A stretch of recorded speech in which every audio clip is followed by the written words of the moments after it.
Tango et Loco et comme les Moninga, il faut être objectif.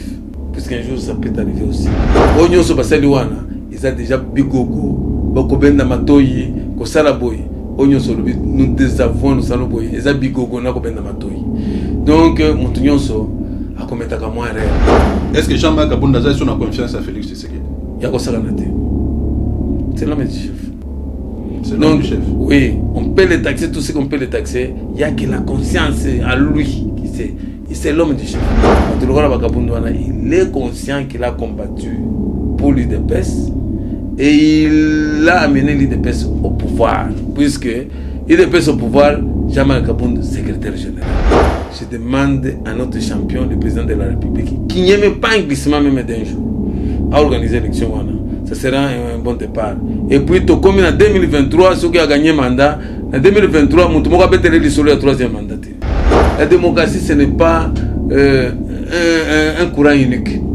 Ceux qui ont parti, ils ont un courant unique, il y a la dictature. Il faut partir, mais ceux qui ont attaqué Ango, moi j'ai vécu avec eux pendant qu'ils étaient 4 présidents et secrétaires généraux de Faustin Birindo. J'étais aussi donc le bien-aimé de Faustin Birindo. Donc, événement, moi j'étais là. Et puis, bien que nous protéger mon conseil, ils nous ont fait comme ça pendant la Deuxième République. Non, nous avons candidaté, puisque, attends, par exemple, comme président de la République aujourd'hui, je maîtrisais toujours les mêmes gens. Mais, Kolimbisa, ils ont fait comme ça. Ils ont un mandat, il y a tout tâtonnement. Tâtonnement est difficile. Il fallait être Antoine Tshisekedi pour s'en sortir. Congo Politicana. Kinshasa, capitale de la République démocratique du Congo. Mesdames et messieurs, très heureux de vous retrouver encore une fois de plus sur ces plateaux de Keo Congo et Sengo officiel Télévision Plus. Nous sommes très heureux de vous avoir en ce début de l'année 2022.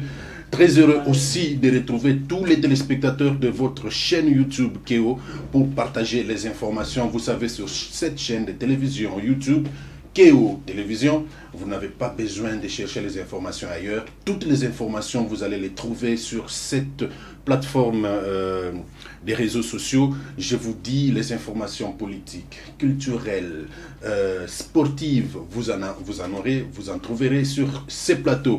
Et pour ce premier numéro des Congo officiel télévision, dans notre émission Politicana, nous recevons pour vous, messieurs, Bill Mayombo. Il est le coordonnateur national de tous les parlementaires debout de la République démocratique du Congo. Avec lui, nous allons commenter l'actualité qui domine dans notre pays, la République démocratique du Congo. Vous connaissez l'affaire Jean-Marc Kabunda, démissionnera ou ne démissionnera pas. Vous connaissez l'actualité, c'est quelle est la position finalement de l'opposition, de l'UDPS. L'UDPS qui est à ce jour divisé. Les anti et les pro-Kabund se disputent la tête des Kabund. Alors, ensemble, nous allons entrer dans les vifs de cette émission, de ces sujets, avec notre invité Bill Mayombo. Bill Mayombo, bonjour. Bonjour, mon frère. Et c'est Moko Yambayo na plateau na biso. Na pena seperi bobo yambino na plateau na dino. Ok. To yambio na no bonne année. Bonne année pe bino yonso. Kimezali. Ozali président, coordonnateur national et parlementaire debout à la République démocratique du Congo. Qui dit parlement debout, Balamoko Tomona ka UDPS. Nangonga Oto Kikoloba, santé UDPS ezali lolengeni. UDPS comme institution ou formation politique, UDPS c'est bien. Très bien. Très bien. Très bien. Mais nous ezakona Jean-Marc Kabunda a démissionné ou bien a démissionné? Non, ngana lingena ebisona que UDPS ezali parti moko exceptionnel na mboka na biso pe à travers le monde entier. Na lolengeni exceptionnel na makamunyo surtout na ya magena ya malamu. Puisque démocratie evandinde kuna. Lolengeni. En plus de cela, UDPS des partis moko soko ki atana Brazzaville au côté UDPS. Aucun na Belgique au côté UDPS, aucun na États-Unis au côté UDPS. Voilà la différence. Et en plus de cela, dans l'UDPS, il y a la liberté d'expression. Il n'y a pas le courant unique. C'est ce qui explique que c'est un parti réellement démocratique. Kabund a démissionné ou bien a démissionné? Mutuna na biso yango wana. Donc pour ngai ya ko démissionner pour nini, pour avoir fait quoi? Pour na makambo salaki ya kotinda ba policier nae, policier ya sécurité nae ba kende ko botola GR wana Manduki ezali ba vidéo les kaki na ba réseaux sociaux biso to mona ki je suis sûr que yo pour mona ki en tant que coordonnateur ba parlementaire debout. Et loko wana ezali ki dini na été. Oui, aujourd'hui ils a dini na été. Mais quelque part, c'est lui qui a respecté le mot d'ordre du chef de l'État. Dans le sens que le chef de l'État, le baki, a sens unique qui est à la sûreté. Et puis, il y a Zoya, dans le sens normal, Moutouana Zoya, dans le sens unique. Est-ce qu'il y a Zala qui est placé pour nous écoutez un peu. Même vous pouvez le faire. Même moi, je peux le faire. Donc, dans le sens normal, yozo yelanga iluru na sens contre na ko freiner ka kaliboso na yona bina ko zonga te yonde ko tikala ngazela. C'est ça le code de la route. Code de la route était là ni pété ni qui soldat ni qui policier et qui nini. Code de la route eza wana pour tout le monde. Puis tout ani place wana. Et qu'accident salami ata moto akufi. On va condamner celui qui est dans le sens unique. Ndeko Bill Mayo. Au lobby bien Moutazo ya liboso au barenzela. Mais est-ce que Azala qui n'a pouvoir ya kotinda sécurité na ye ba kende ko menacer GR wana ndenge to mona ki. Non, de toutes les façons, bien qu'on accuse Jean-Marc de tous les péchés d'Israël, Jean-Marc n'est pas fou. Il n'est pas fou. Il peut vous demander que non, monsieur, l'ongo na sens wana zonga na sens normal à travers ces gars bien sûr. Zonga na sens normal. Yo mutoyo banda ko yana sens wana. Avez-vous quelle qualité pour nakobouder, pour nakoboya? D'abord, on doit se poser aussi cette question. Et puis madame Mbazolo Bawana, Ezaïe écoutez, c'est son mari qui n'a même pas droit à un garde. Et puis pour moi, même les gardes madame même les gardes tu sais que Dio Bazolo. Oui, Bazolo ba Agnès cousine na. Ezala qui écoutez, Ezaïe Mobali na ye. Et puis garde. Donc, Montonio, qui a une formation militaire, celui qui protège quelqu'un ne veut pas accepter de faire un bras de fer. Quand vous voyez que vous êtes seul, l'autre c'est un groupe aussi armé. Non, c'est moi qui vous sécurise. Kozonga na sens normal, ça va rien nous coûter. Ça va rien nous coûter. Mais créer un bras de fer, donc c'est aussi une erreur. Mais j'aimerais enchaîner. Oui. Oyebi, eloko esalamio. Biso nyonso ete biso tozo zonga wana tozo zonga na ndeko Bill na lingi na yeba opesa biso réponse claire nanya pesa ki ba policier wana ordre ba boto la GR wana Munduki lokolo yemo kwa zaki na cortège nanya zaki na cortège Jean-Marc. Voilà, il faut autant combo pour comprendre. Il est d'abord le chef d'une institution. Donc, en dehors du chef il est le numéro 2 d'une institution. Et puis, Azali, président AI de l'Union pour la démocratie et le progrès social. Oui. Ne fils par l'élégance. Attention aux familles présidentielles. Au côté de Namutandingwana. Aïe, que non, qu'il y a un sens normal. Donc, tu vas créer un scandale. Pourquoi? Attention au côté de Augustin Kabouy. Aïe, que non, qu'il y a un sens normal.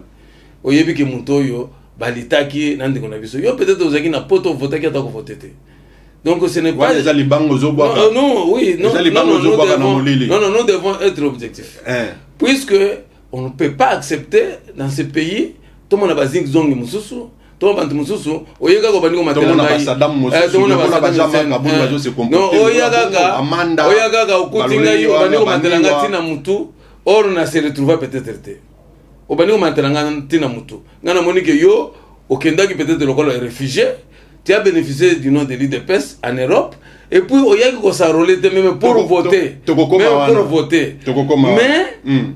chercher donc avec la qui pomba et vous allez normal puisque nous devons être objectifs. Comment on a parce que tous hommes ont été invités na biso azo boka libanga na molili tena ba libanga oya la ai yende libanga zui mais mutuna na biso ya liboso o kimia ngona lombango olobika ke akodemissionner pona nini parce que na minito yoyo UDPS une bonne partie à UDPS bazo soutenir ce Jean-Marc Kabondete union sacrée oyo bandima ki kozala sima ya mokonzi ya mboka basundoli na bango président et nani premier vice-président ya Assemblée nationale Jean-Marc Kabond sor na kozala nini to ebike ako profiter na mois vacances parlementaires mais na mois de mars sor ya Jean-Marc Kabonde kozala ni papa ngai nazomona union sacrée on a te union sacrée baza père na Kabunda pona nini moi je parle d'abord de l'IDPS batuana donc bayina union sacrée est-ce que baza na biso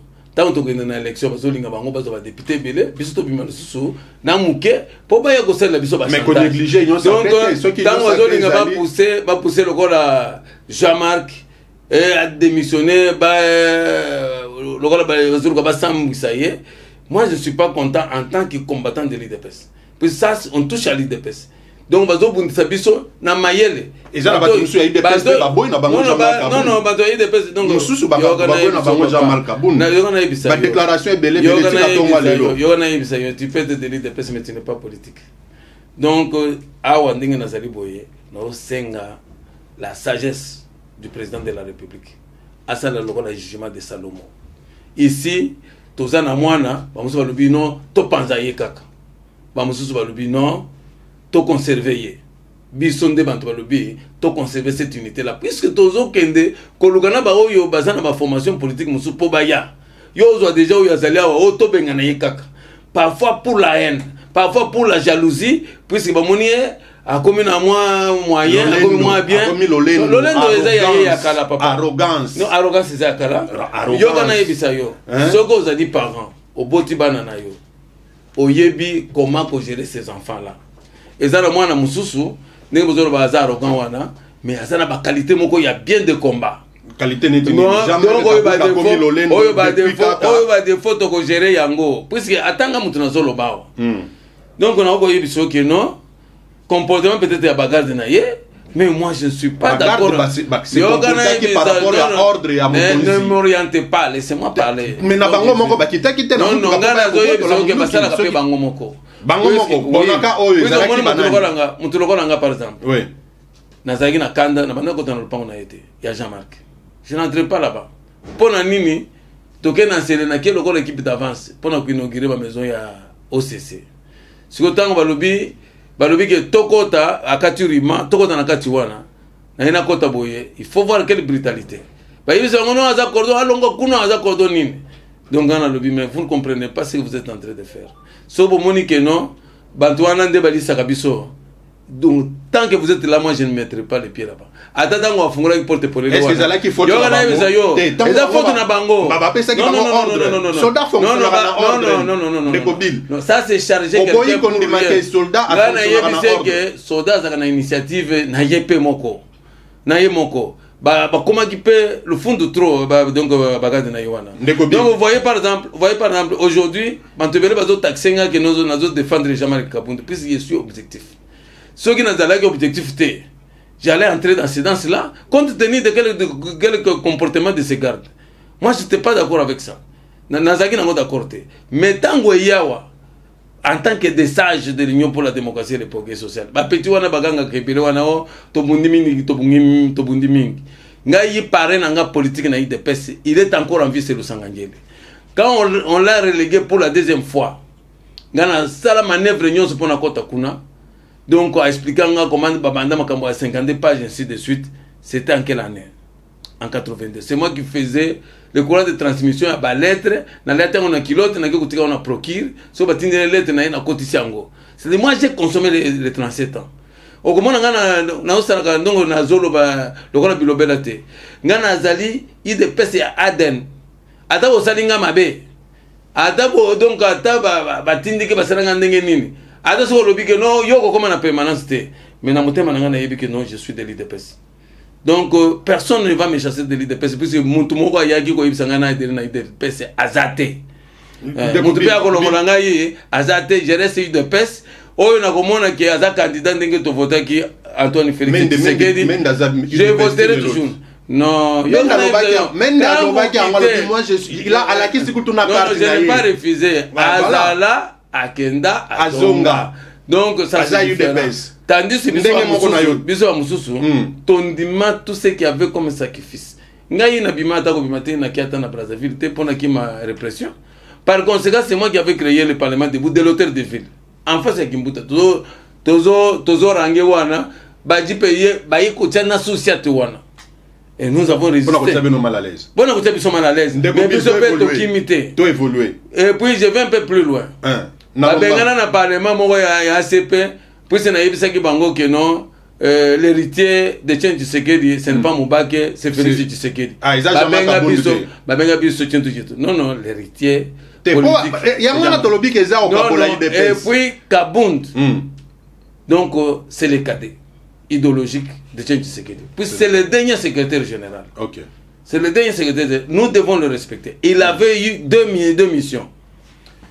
Unification du parti et amener le parti au pouvoir. Est-ce qu'il a unifié le parti? Non, non. Et amener le parti au pouvoir. Oui, nous sommes au pouvoir ou nous ne sommes pas au pouvoir. Non, écoutez. D'abord, je vous ai dit que, je vous dis ceci. Kobandalelo, Théo Kendena Belé, l'IDPS ne fera jamais l'unanimité. Puisque c'est là où il y a la démocratie. Jean-Marc Abound ne fera pas l'unanimité. Oui, il ne fera pas l'unanimité. Aujourd'hui, l'IDPS s'est divisé. Non, ce n'est pas. Yokana yebisa yo. Bino mozola baka IDPS est divisé. Ils sont divisés. Tumbola biso. Yoka. Okomona ke tuza divisé. Jean-Marc Abound. Omo sangani lisanga. Lokola nzoyi toyo to attaquer yo. Jean-Marc Abound. Toyo tikela biso. Jean-Marc Abound a annoncé démission dans la tango ba député provincial. Dans la député provincial tango ba faire déclaration. Yoka sikoyo réaction ya ba combattant. Bango kutu bango kutu tolo banano ya Kinshasa tolobi bango kutu baza dignité, ils ne peuvent même pas déclarer. Ce sont eux qui ont trahi l'UDPS. Pour bazaki mbongo ya sénateur bazimo ba sénateur ba misi sénateur à mon côté. C'est-à-dire dans l'UDPS baza lokola bantu basali auto-exclusion. Ce sont des médiocres qui ne peuvent même pas ouvrir les bouches. Députés provinciaux pas corruptibles. Oui. Mais Jean-Marc Abound peut pas autant là. Papa, là vous n'avez pas de preuves. Ici il y a des preuves palpables. Monde mobimba non, ça c'est une l'information n'est pas un renseignement. L'information n'est pas un renseignement. C'est une information vérifiée. Jean-Marc, information à notre possession. Selon les informations que nous avons, kasi kinyo surtout ya FCC ba koti na union sacrée, ezali manœuvre ya Jean-Marc Abound. Ezali ya solo toza lokuta. Papa, leur manœuvre ils l'ont fait avec le chef de l'État. Donc avant d'atteindre le chef de l'État, a prononcé que makambo ya union sacrée ce n'est pas Kabound, c'est le chef de l'État. Avant d'atteindre il était qu'un lieutenant du président de la République. Si tant que Koloba wa Keza Kabound, donc Bobanda Koloba que non, ils ont subordination, c'est le président de la République. Yo lobby que ça objectif. Oui. Tout ce nos quatre objectivités. Est-ce que Batouana po bakuta na mokonzi mboka? Ou bien pour bakota na union sacrée babenga ki bango moko ka boye balobi excellence monsieur le président je vais adhérer à l'union sacrée mbala moko président lobi kota akotinda ata na nzela moko boyete non tango ozo attaquer bagarde ya Kabunda ozo baka ordre attaquer pas Kabunda c'est comme c'est la même chose Kabound c'est comme le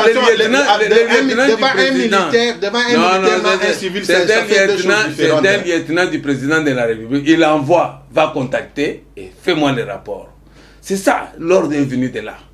Soyons clairs, Mokonzi a union sacrée, les alliés Antoine et Félix Tshisekedi. Mokonzi a ABC Jean-Marc Abound que ceux qui battent FCC baye vers yo, ndima bango bakota union sacrée. Non, qui avait lancé les consultations. On avait exclu des gens. Qui avait lancé les consultations? Et nous étions les derniers. Qui avait lancé les consultations? C'est le chef de l'État. Donc, Tala, Kotier Abisson Fouya les sous-outés.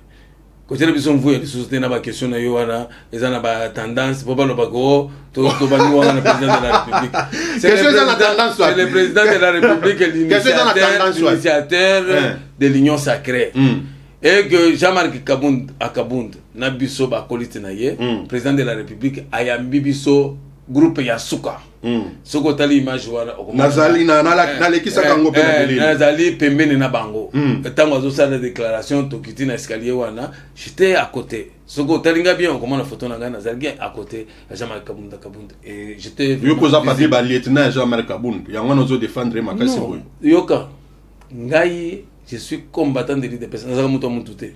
Bon, en tant que combattant, je dois être au milieu du village en tant que combattant de l'UDPS. Voilà, au milieu du village. En tant que combattant qui reste au milieu du village, dans tout ce qui s'est passé, feuilleton wana ndenge bandaki na ndenge les lois isaboy. So balobi ki okabola ba responsabilité. Par il y a Kabundeza. Moi je suis Salomon. Donc acte wana. Na famille ya président de la République bakozonga sima, bakosala so ba acte wana te. Na famille président. Oui. Na okende ba sens unique. Na ko sala ba baluyingi wana ezokita. Il peut jamais perdre quelque chose, on peut pas perdre quelque chose. À perdre. Non, il a perdu cette unanimité là, comme vous venez de le dire. Donc, puissance Yazagi Nango, ils allaient comme réduit quand même de la moitié, même de la moitié, et que Yepé peut-être à composer ce acte en démonaté. De l'autre camp aussi, Bayebake, Congolais gros Nyezali. Tu vas comprendre que nous n'avons pas l'effectivité du pouvoir. Va comprendre te bazo réclamer si les lots ont effectivité pouvoir te laisse-moi m'expliquer. OK, je parle en tant qu'UDPS. OK, nous avons l'institution présidence de la République, le Sénat, donc nous avons que seul sénateur là-bas. À l'Assemblée nationale nous avons que 32 députés nationaux, aucun président de l'Assemblée provinciale, aucun gouverneur de l'UDPS à travers la République démocratique du Congo. Si yo lingo yebisa non ni tete la sagesse ba gouverneur de l'union sacrée bazoaka mot d'ordre mo ko ta quelque part ni tete la sagesse de Fachi mais le coup basi bakangaye puisque c'était monté de toutes pièces de façon que tout que le président Zouana donc constitution ko kangaye to ko assigner na cour de cassation et puis va destituer, mais il a joué de la sagesse, il s'est appuyé à la justice et à l'IGF pour un peu l'accompagner. Et maintenant, le boulot que vous demandez,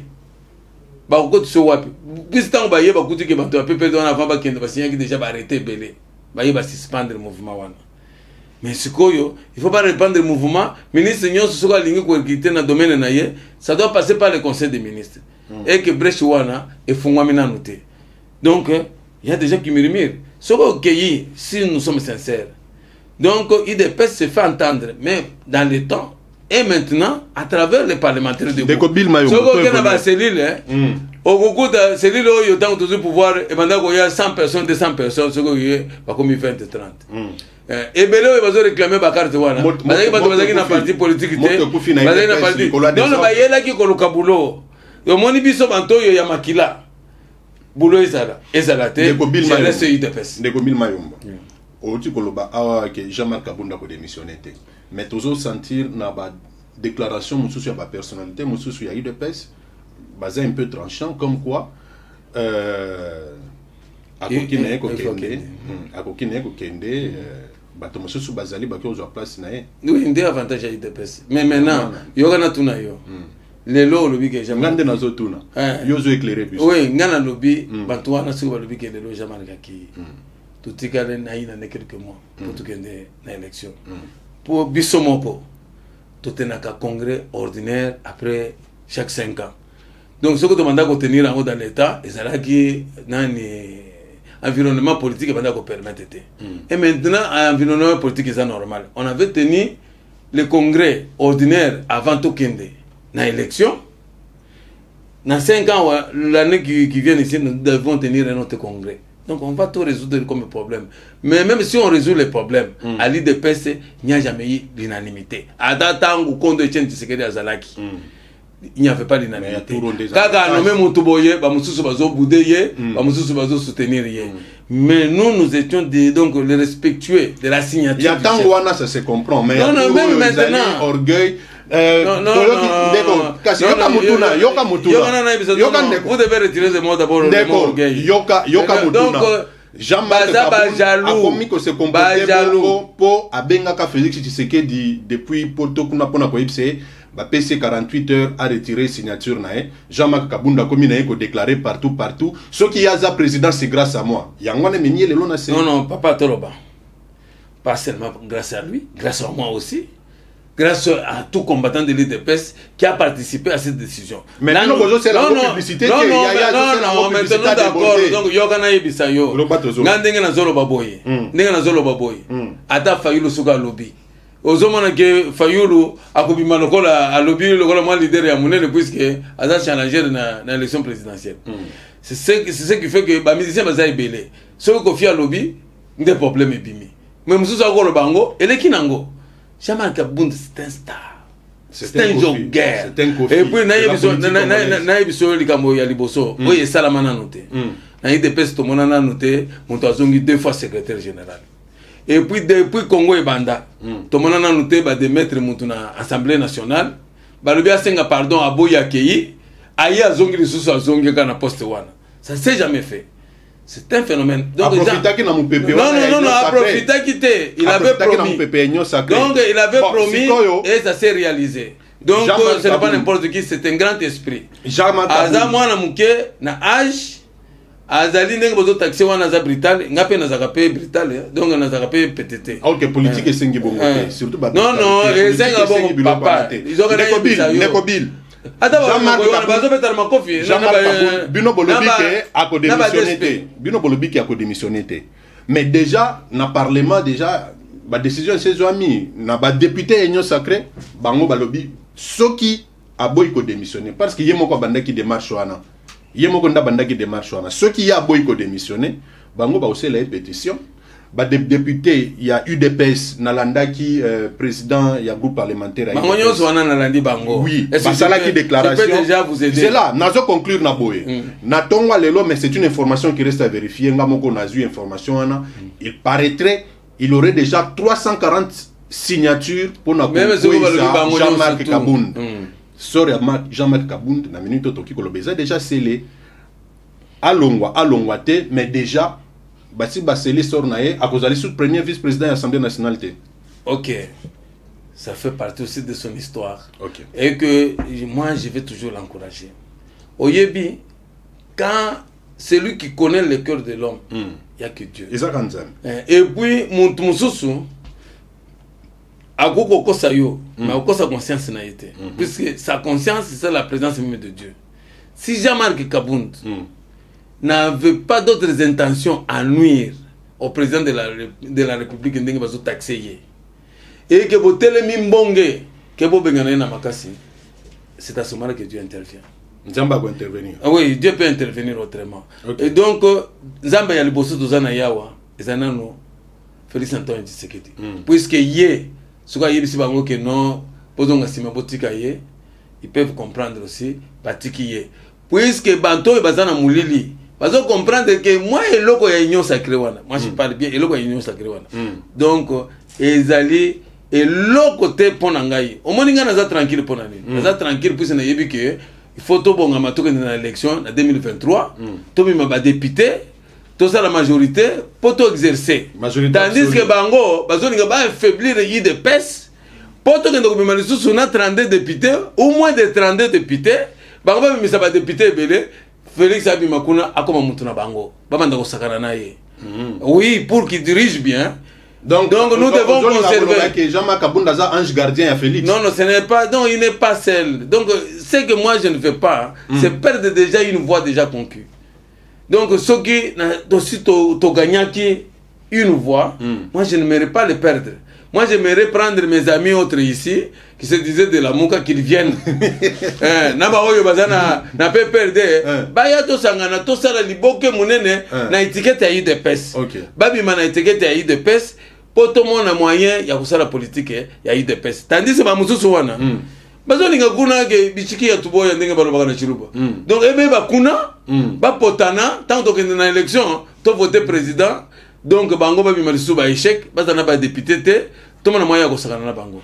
Donc en tout cas, un homme averti. En vaut deux. Et quelqu'un de l'IDPS, du sang, qui a l'ADN de l'IDPS, il doit user de la sagesse de Salomon, éviter cet incident-là, qu'on le garde, qu'on aille les élections dans quelques temps.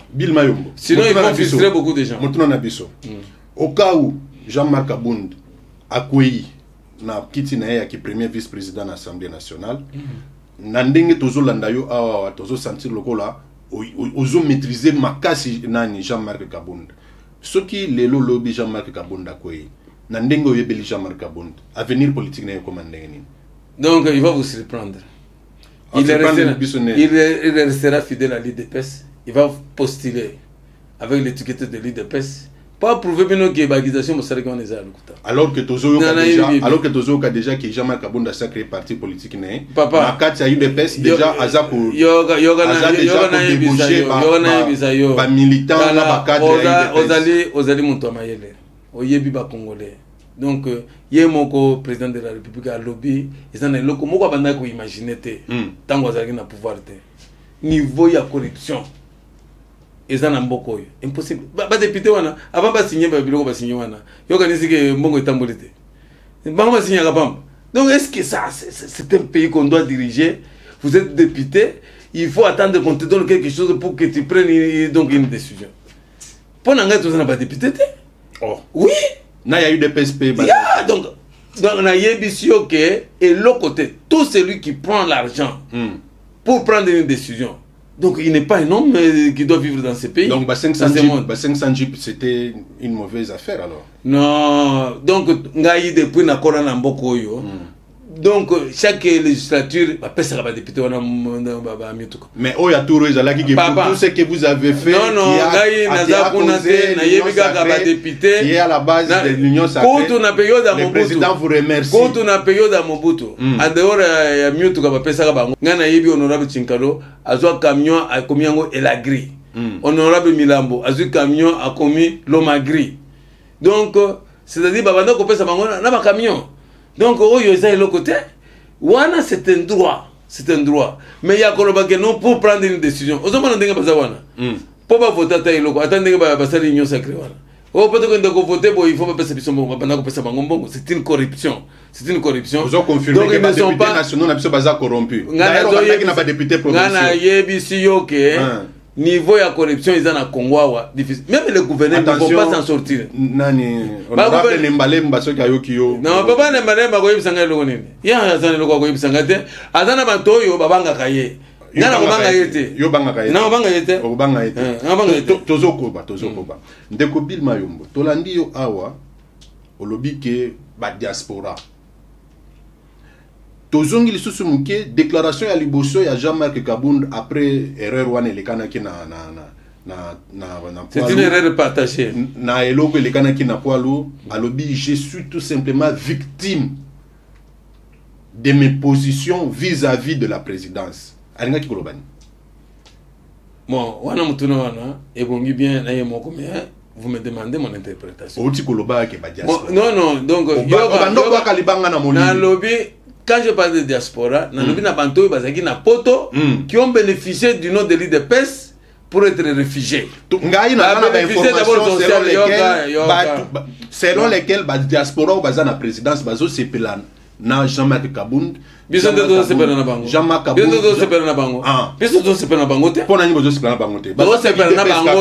Papa.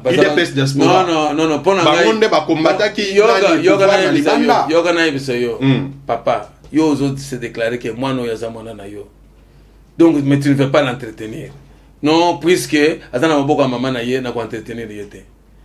Donc yo za parler la UDPS. Ba sondra UDPS. Donc pas prouver moi un combattant de l'UDPS. Attendez que bazo réclamer ba congrès wana. Pour quand on a congrès, tu dois nous présenter les récits de cotisation de l'UDPS. Yo tout va cotiser na potot. Non, pendant que vous êtes ici. Donc vous cotisez ici là. Les gens cotisent. Donc, Munto Yaza combattant de pèse, Munto Yaza na récit. Ataba combattant $1 na cellule na yo chaque mois. Si vous êtes en ordre de cotisation, vous êtes en congrès, mais si vous êtes en côté, donc vous êtes membre de PCN. Vous allez donc supporter ces vite, mais 1 franc au Tchakate. Oh, ceux qui vite à arrêter voyage au gouvernement. Non, ce n'est pas ça. Donc, quand on est combattant de l'IDPS, c'est-à-dire vous devez aimer l'IDPS, vous devez contribuer et vous devez cotiser. C'est ça un combattant. Celui qui ne cotise pas, ce n'est pas un combattant. La diaspora qui est autour du président ne fout rien. Non. En tout cas, pour Nangaye, je suis déçu. Il y a un système à bas congolais. Bango baza bantoyo ba matina nzeta manga na zibesière.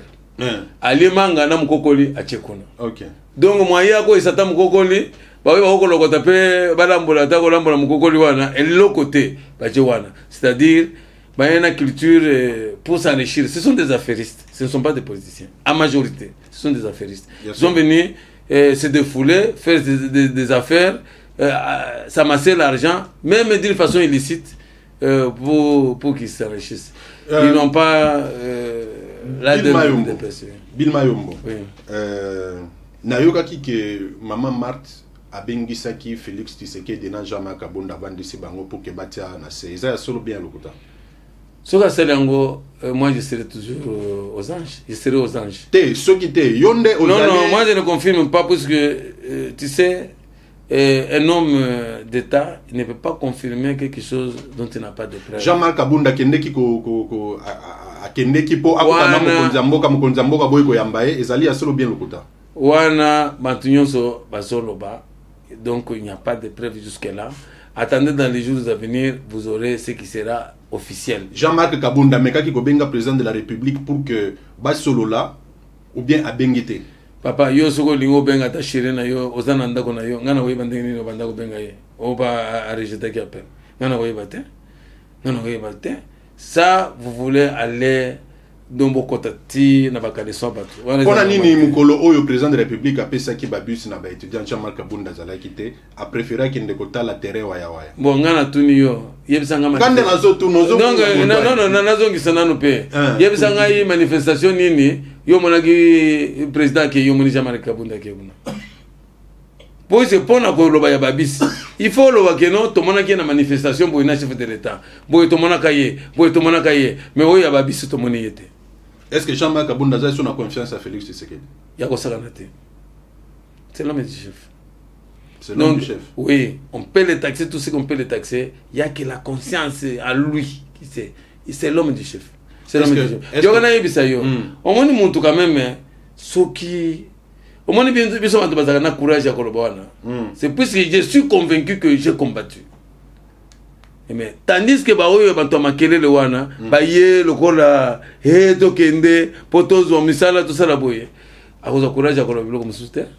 Donc c'est pour cela je vous dis que bantu lokola bakapundu wana il est conscient qu'il a combattu pour l'UDPS et il a amené l'UDPS au pouvoir puisque l'UDPS au pouvoir Jean-Marc Kabunda secrétaire général. OK. Nous sommes allés au pouvoir. Est-ce que Félix Tshisekedi est redevable à Jean-Marc Kabunda? Donc c'est réciproque. C'est réciproque. Même auprès de moi, il est toujours redevable. Puisque je suis le combattant de l'Union pour la démocratie et le progrès social. Donc il est redevable à moi. Nous les soutenons. J'ai voté sous la pluie. Et puis, na pesa na ba témoin, biloko akole ya mbongo ba pesa ngati. Bana na ngai basa rolaki na ipene, mukolo wana mbula. Na pesa bango mbongo, bakende ipene pour aller voter. Na gari député provincial ya ozone wana. Donc, se faire corrompre. N'allez attendre un franc, mais j'ai dépensé mon argent. Non, non, quand donc, donc, c'est le peuple qui sanctionne. C'est le peuple qui va sanctionner. Tant que tu as la campagne, tant que tu as la campagne, tu vas contre la campagne. Tu es ouanaté. Tu es corrompu, tu es sénateur de mon côté. Aujourd'hui, tu es là. Donc, projet ni défense ni na défendre ceux qui gaga ko finga hiérarchie du parti. Donc, c'est le batabanto yo qu'on doit oublier dans l'histoire, papa pas sanctionner bango. Omoni oyo abimaki na ville ya Kinshasa akende siko tenter pa na bango na mboka na bango. Est-ce que ba yebi malamu te? Mais ceux qui na ville ya Kinshasa bakodoka. Bakodoka. Bozo kanela bango makasi. Oui, donc il n'y a pas une autre sanction. Donc vraie sanction c'est la sanction du peuple. Ce sont des élections. Des élections. Oui. Est-ce que l'élection que vous allez en 2023? Pourquoi pas?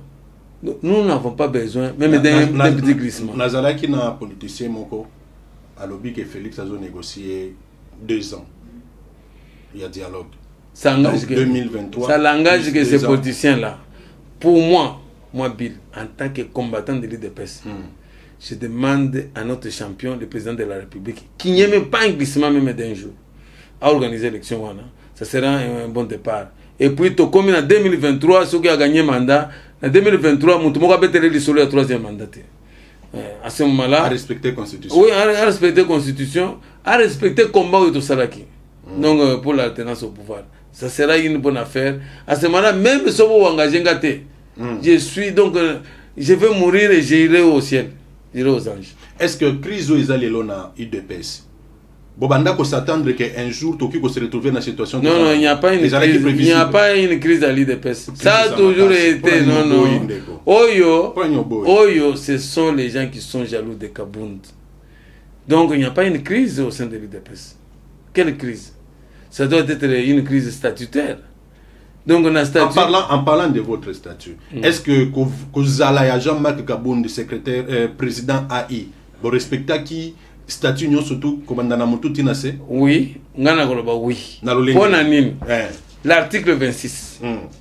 Et lobby en cas d'empêchement définitif ou du décès, on met le triumvirat qui doit organiser les élections dans les 30 jours, qui doit organiser le congrès dans les 30 jours qui suivent pour élire un président. C'est ça le statut de l'IDPS. Et maintenant, je vous pose la question, est-ce que le président de la République est empêché définitivement? Est-ce que c'est le statut qui l'a empêché d'exercer ou c'est la Constitution? Donc, à ce moment-là, c'est lui qui détient ce pouvoir-là. Comme la Constitution lui empêche, il a légué son pouvoir, son plein pouvoir, à celui qu'il a désigné avec un mandat spécial. Donc, après l'élection, Félix Tshisekedi a mis président à parti. Oui, avant, donc, il a succédé à son père. Oui, nous l'avons voté. Jean-Marc Kabound est secrétaire général. Oui. Il y a parti. Et pourtant, Batebele Balobi qui est entaché na ba makambo belé congrès. Oui. Pour y être président oui, normalement selon Batomosu sur UDPS c'est que selon Batomosu sur UDPS normalement après Liwaya Nkondo Etienne et Sengela qui Jean-Marc Kabound comme président. Non. Mais UDPS na ba membre ya famille ya UDPS et ya Tshisekedi ba sali pression pour que Jean-Marc Kabound a matate parce que ceux qui Jean-Marc Kabound a tika la président a comme ka président il n'a qu'à la candidat président de la République na compte ya UDPS ezali bongo c'est-à-dire tant qu'on détient Tshisekedi à Koufi c'est à ce moment-là que les dispositions statutaires wana ilinga ko s'appliquer normalement. OK. Mais malheureusement quand on détient Tshisekedi na bomo inaye CNDP est quitté, CEP est quitté. Il avait que l'exécutif avec un secrétaire général. Et maintenant, si vous avez Koufi, on verra les gens Salama, na banane. Puisqu'il n'y avait pas CNDP, il n'y avait pas le CEP. Donc, des organes, ils ont noté, ils ont installé. Ils ont un secrétaire général à la personne de Jean-Marc. C'est ainsi qu'on a dit non, on laisse à Jean-Marc conduire cette transition-là jusqu'à l'organisation du congrès. Quand on a organisé le congrès, nous avons élu bel et bien. Donc, Ngaï Koutou, pour moi, c'était une fête. Puisque Ngana Betamaki, pour nous successeur et agent, c'est que déjà Félix. Oui, tant que Balobi Gaga Yende a succédé. Donc, place Nazali. Attention à Pessinga de l'autre côté. Nazaka fier à Osakanate, puisque il y a des gens qui se disent les prophètes, mais Bamoussou peut tous avoir prophète, mais tourner aux publicité. Puis si on monte, à la publicité, il y a des prophètes, à la couta. Mais c'est seulement mon tour aux prophéties. Et que c'est passé n'engouana, de mon tour reconnaître. C'est comme je l'avais fait pour l'actuel ministre de l'Intérieur. Pendant que Kankon était là, moi je dis non. Donc Kankon a l'ongwa, donc Anselo a remplacé. Et la volonté du chef a fait aussi que a remplacé Anselo. Anselo Lukayo. Alukangai Koutou, nous la prestation de serment. Nazoko Taboye a présenté comme son chef du protocole. Yassolo. Oui, son chef du protocole. Moi je ne dis pas que je ne bénéficie pas d'Anselo. Non. Ah, il est reconnaissant. Oui, il est reconnaissant. Moi aussi je suis reconnaissant à lui. Mais Nazolingaka a tombé dans le mois longi. Deko Bill Mayombo. Na ebandelina yo olobaki que objectif mission oyo bapesa ki Jean-Marc Kabound ezalaki ya co-unifier parti na comme ma parti na pouvoir. Opesi kaka o expliquer kaka mulai ya ndenge bozu pouvoir mais oboy ko répondre na motuna ya unification ya parti. Est-ce que UDPS eza unifié? Donc na lingana lo baboy. Wana mutu akomaki asigné mukanda wana eza nani? Eza chenti sekiri wa mulumba. C'est pour dire que le parti n'était pas unifié. Même pendant son vivant. Ah, c'est pour dire que... Le parti n'était pas unifié. Oui, vivant. Oui, depuis IDPS, c'est après ça qui est mission, il y a Asangisa. Est-ce que Asangisa est pas oui, Asangisa qui... Bah oui, à Asangisa. Donc, et pas la vision comme c'est la démocratie. Papa, vous devez comprendre donc notion de démocratie. La démocratie, ce n'est pas un courant unique. Si on est parti, et dans un courant unique, il y a la dictature. Il faut partir. Mais ceux qui ont attaqué Ango, ils sont attaqués. Attaqué dans le Munguna, ceux qui poussani, tout ce qui est marqué na biso entre nous. Et le Kowana na IDPS, na évité Mukolo Kusila. Olobi ke Asangisa qui ba oya ko Sangisa. Est-ce que Jésus-Christ a fait l'unanimité dans ce monde ici? Jésus-Christ, le Fils de l'homme, a fait l'unanimité. Et vous voulez qu'une personne qui puisse faire l'unanimité. Quand on regroupe déjà le plus grand nombre, c'est déjà l'unification. Boboya Nabino Nanil, ba pionnier. Ba pionnier. Ba Lusangange, le Utikotanga. Non, je le respecte beaucoup. Oyebi, ce sont des fondateurs de l'Union pour la démocratie et le progrès social. Nous avons respecté Bango. Mais, kaka ndenge zo salama ya kabundu boy ndenge bango pe salama kaka boy atrair atako trair te longa kuna zoba tokobeta yo akei ngai fondateur bano yo boy wana bataxe que non etienne sekere muto zotinda bana wana poba finga bango allez soki ndenge wana na longo bamusu balonga ndenge wana moi je suis témoin oculaire puisque moi, j'ai vécu avec eux pendant qu'ils étaient 4 présidents et un secrétaire général, Faustin Birindo. J'étais aussi donc, le bien-aimé de Faustin Birindo. Donc, événement, moi, j'étais là. Des copines Mayumbo, Tozoko Malembe Tozoko Banasuka. Au lobby que les députés nationaux, Union Sacrée, Bakoki Koloba, Obaoki Koloba, Pona. Kolongwa ya Jean-Marc Kabund ou bien démission Jean-Marc Kabund au lobby que kozala l'homme le plus heureux ou bien Jean-Marc Kabund kozala l'homme le plus heureux mais les lobby to bande to lamun ki to yoki que Jean-Marc Kabund a créé cop nae abendani na UDPS attitude non nazoye bisayo ndenge na yebeliye pour prouver le contraire aux autres à kosala yangote mais ce qui a sali cop nae. Mais moi je reste avec l'étiquette de IDPS. Donc là, je m'assume. Ponangai Kutu. Nalinga Kutu Bandega IDPS sécurité. Nalinga IDPS tout court. IDPS tout court. Puisque mais par référence on est seulement dans l'intérieur. Non ça qui va se créer qui nani va créer ba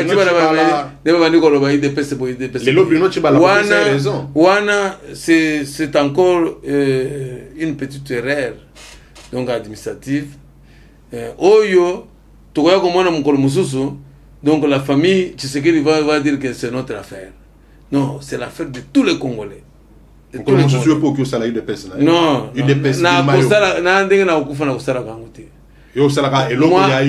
je resterai UDPS.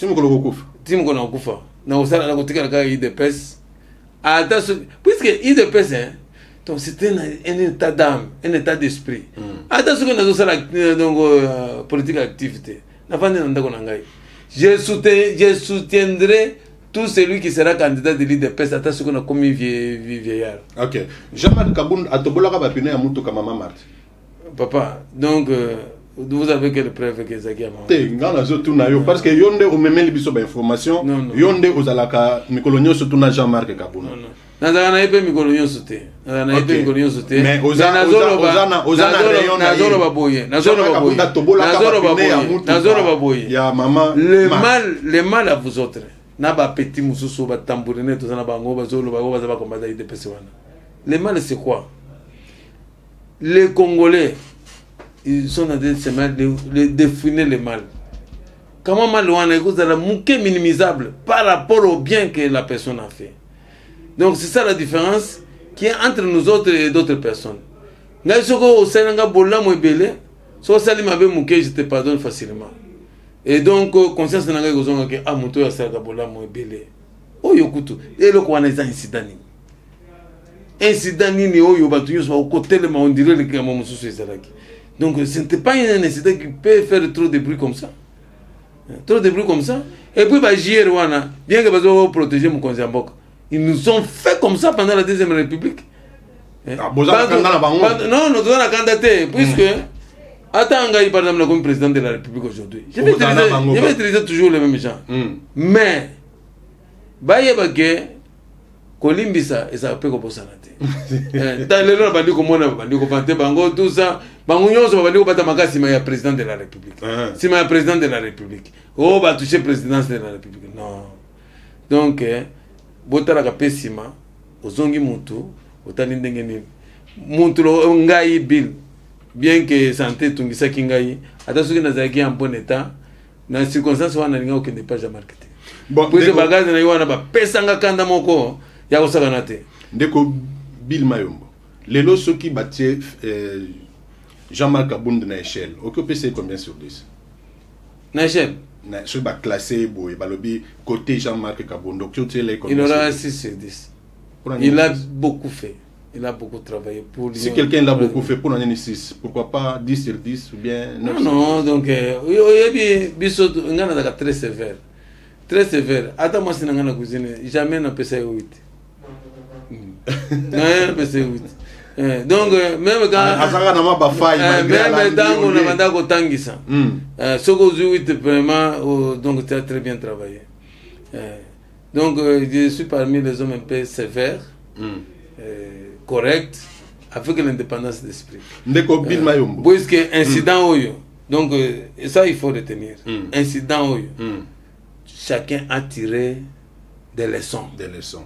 Même la famille présidentielle a tiré des leçons. OK. Ndeko Bill Mayombo. Nasima makambo nyonso utukoleka. Okanisi que Jean-Marc Abounda okiko changer mokolo mosusu avant de balobi ke ba reprocher nga makambo ebele kaka oyo ya JRT nyonso tout bazo reprocher Jean-Marc Abounda. Est-ce que mokolo mosusu ki banda balobi ke bon to ba remarquer que Jean-Marc Abounda a changé? Est-ce que Jean-Marc Abounda okiko changer? Papa. Donc Olinga a changé ndenge. Akoma mwana mwasi to ndenge. A changé akoma mwana mwasi. Na oyo nyonso bazo reprocher na uti koloba bien na atanga ndenge na saboye. Yo ko changer nga ndenge. Parce que yo yebinga nanu bien te. O changer nga ndenge. Donc les hommes juste corrects baku ya vie ezongi sakaba yoga na ebisa yo baku ya vie o esalami yoga wana izaku on lui a pas arraché le souffle de vie. Non, on lui a pas arraché le souffle de vie mais yo zo monango ku par rapport à yo moko minimiser kabilo kwango ozo mona minimiser kabilo kwango. Donc oyebi quand on est juste Dieu peut susciter même les pierres. Donc ba assister yo. OK. Ozomona biso mususu yo mona ngana laka. Ndenge baza wana eza ba ministre eza ba nani. Soko sakani ngana ko beto biloko na ndenge sengeli. Ndenge baza wana mutu na mutu a garder bande na ye. Ngai zo kutani na nzela nga o salima seki. Tokopotana. Ngai o koboma na yo. Ozomona kala ndenge bazo sala wana tokutani boyo ozana nani na yo bandi biloko ya pampa ngana yebika ozana raison. Okobomela nga wana.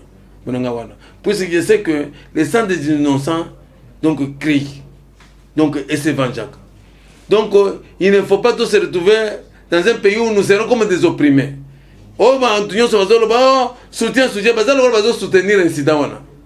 Soutenir incident wana. Mukoleko comme na ye toka makelele te. Puisque to mwana wa mususu ba réprimer bango na katanga kuna na yoki ba déclaration ezo utakuna oh basali biso répression basali biso boy. Donc wana oyo ka ndenge bazolo ba basali biso répression ba réprimer ba députés nationaux. Tango eloko et comme le moninga il faut être objectif puisqu'un jour ça peut arriver aussi. Donc muntu wana zaki na faute. Ndeko mayo muntu wana zaki na faute to kosenga pe magistrat suprême a sanctionné ye. Attention à zande qu'on a a sanctionné. Ceux qui s'aiment qu'il a sanctionné. Il avait aussi la faute. Problème est mais il y a eu faute. Il y a eu faute. Baboy il a violé sans ni code de la route. Mais réaction à Jean-Marc Abounda bato ba condamné qui ango quand même. Papa. Soko landi. Donc, ce que tu as Nzambe Tokitisiao, il donnera raison à en plus, ça jamais Kabound. Ah, bon, voilà, Ezalio. C'est pour cela, Ngaye, ça me fait mal au cœur, puisque ceux qui étaient à Mobesu, beau traité en Gondengwana. Si vous avez Ndeko Bill Mayombo, nazo rappelé na bande konyo surtout que Ndeko Bill Mayombo, azali coordonnateur national ya ba parlementaire de l'Union surtout la République démocratique du Congo. En tant que tel, ceux qui balobi opesa conseil na d'abord na Jean-Marc Kabound, après na classe politique Union surtout maloba na ya suka yango. Bon, tala na caméra na yo yango na ko. Ngai maloba suka nazo senga kaka na champion na biso. Félix Antoine Tshisekedi Tshilombo. Azo sagesse à Salomon. Donc a pardonné Jean-Marc. Onyo so basali wana, ils a déjà bigogo, bakobenda matoyi, ko salaboy. Onyo so lobi nous désavouons nous saloboy. Ils a bigogo na kobenda matoyi. Donc mutunyonso a commettre moins erreur. Ce n'est pas un petit incident. Oyo toko pasula kalebasi na biso ya mafuta te. Puis pour na ko récupérer ngo, ça va difficile. Papa, zoa sagesse à Salomon, mettez-vous au milieu, ba bazolo ba ke to papa kaka mwana oyo, to panzana. Donc balingi de peste. Biso to senga, asali mabe, obengie, obende matoyi, oyo déjà basi ba beti wana iza ba fimbo ba beti dans tous les sens. Vous les pardonnez 2023. Tout ça la majorité est bien. S'il va décevoir, tu commandes dans les jours qui viennent, qui déçoivent. Mais je sais que ce n'est pas dans son esprit. Ok, tu commandes la souka, mais tu n'as pas dit la dernière minute, tu as dit que la souka, au Colimbi Sabiso, tu as dit que Jean-Marc Kabound a voyagé dans ton là. Oui, Jean-Marc a eu une fracture, il a évité de voyager. Il a eu une fracture d'entraînement, il ne marche pas bien. Na genoa azana ko azokende il fallait ba opérer ngo ba bongise talaka ka yo sala déjà sport activité o dingo ko ben ko beta match de football moins de faux pas donc ba photo to moni wana na ba réseaux sociaux azokanga botini eza ya déplace azaki fracture azaki fracture. Bon, si ça s'avère que le voyage bon voyage, mais fracture de part et d'autre était ibiso omoninga ina tambula na mutu kana ngai na simanango na photo ya Fachi na Augustin Kabuya na Jean-Marc ozomona mobo yona manako sisatiri penza que non mwanda mwa pouvoir. Mais siko sali mwa mbeba na barabara même ba oza ba camera nyonso mais omoni ba photo na ayeko filmer ba photo wana siko était ibiso nyonso to banda kota na mulongo na malembe mais soko yoki makelele yeba ke ute pananga te puisque je dois me conformer. Donc famille biologique peut se conformer pour tout ça la parole na la force de la loi. Merci beaucoup. Nul n'est au-dessus de la loi. Merci Ndeko Bill Mayombo. Merci d'intervention nayo. Tokutanina moko ya UDPS à lobby, il est l'église au milieu du village. À côté de la Montouté, a condamné garde républicaine, a condamné Jean-Marc Kabound, a condamné ba conseiller Ezelo Kakobombate, a condamné ba oyo surtout baza ko soutenir président de la République. Tant que vous soutenir le président de la République. C'est-à-dire que la soutenir. Voilà. Bande kotokomi na suka. Tokozongi la lisusu ndeko Bill Mayombo na lolenge information zo évoluer pour na makambo etali. Jean-Marc Kabound nanu après UDPS mobimba tozo ebate 2023 vous nenge nini mbutu eza makasi na UDPS ata soki Bill Mayombo boye koloba. Mbutu eza makasi biso te yebaka ke ngai personnellement na yebaka ke mwana buta ndenge babengaka ye mwana buta Augustin Kabuya azalaka lipasa ya Jean-Marc Kabound, mais depuis likambo ebandi Jean-Marc Kabound Augustin Kabuya azokoka koloba te silence radio abatami ata na télévision lekaka lisusu te na ba réseaux sociaux azoleka lisusu te azoloba te pona nini Alobat. Asa secrétaire général. Oui, asa secrétaire général. Il n'est pas asa secrétaire général. Mais tout le monde va avoir des PST. Yende engagé à partir. Alobat. Aloba. Balobi. Ce qui Jean-Marc Kabound a démissionné dans le Parlement, a démissionné dans le parti. Ah, ça engage que ces gens-là. Ça n'engage que ces gens-là. Donc, ngai biloko wana ezoko tangate na lingika ka jugement Salomo. Ah, na lingika jugement Salomo. Et ça musala na yango. To protéger moi na wana, to continuer bonhomme de chemin. OK. Donc to gagner mandat 2023. Ah, ce que bolingi bitiki tuboya, bitiki tuboya puisque oyo eza mandat ya tâtonnement difficile. Okay. Il fallait être Antoine Tshisekedi pour s'en sortir. Bande kotokomi na suka botikali ebele na télévision na bino Keo Congo Esengo officiel plus télévision bo laikaka hein, vous savez ce que c'est liker non, place ba comment like hein, et comment peut verbe liker bo liker bo bengi bato ebele bo s'abonner bo landi ba émission na bino na télévision na bino ya YouTube Keo beaucoup kutana ba information nyonso to bozana ngo besoin soki beaucoup linga ko kutana lisusu na ndeko Bill Mayombo ya yo siège zabi oza coordonnateur national osala so ba makambo ba parlement de Butea na sala tendenge siège na yo zabi ko isengel pe ngolo mustola to kitela open na terre donc on va convoquer réunion, je vais vous inviter. Merci on beaucoup. Se réunit le plus souvent à la Fikine. On va vous inviter. Merci beaucoup tokomi na suka bandeko boza lebele bola ikene na otiko ebisabino bo s'abonner ceux qui peut boza na mituna botinde la biso na ba voix oyo sengeli kotinda c'est-à-dire na ba adresse na biso ya télévision na bino botinde la biso ba mituna ceux qui bolingi tokende koluka nani po aya kolobela bino ba vérité mususu bosengi mosala na biso yangwana ya koluka ba information ya koyoka vérité ça serait mieux ndenge batangisa biso. Tu as besoin d'une information, va à la source. La minute aux sources na biso Bill Mayombo. Congo Politicana.